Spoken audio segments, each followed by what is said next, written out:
Number one, hindi nyo natatanong yung understanding the self.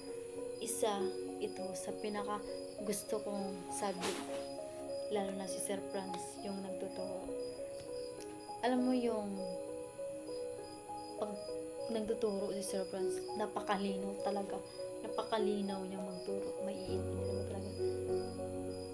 Alam niyo, pag sinasabing understanding the self, dun ko naisip ano bang gagawin ko ngayon, bukas, na maganda para mapaganda yung future ko. Alam niyo kung gaano ka importante yung understanding the self. Kasi, paano ka makakaintindi ng ibang tao kung hindi mo maiintindihan yung sarili mo? Alam mo yung pag-intindi, sobrang importante. Kasi halimbawa na lang, yung kaibigan mo maghingi ng advice. Sarili niya maghingi ng advice sa akin. Mabuting advice.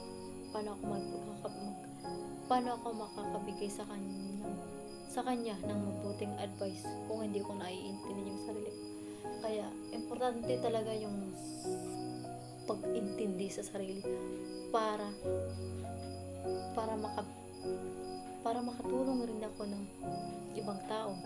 Kasi paano ka makakatulong kung hindi mo naiintindihan, diba?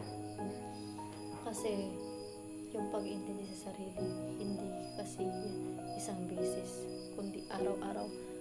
Need talaga, kailangan talaga maintindihan mo yung sarili mo.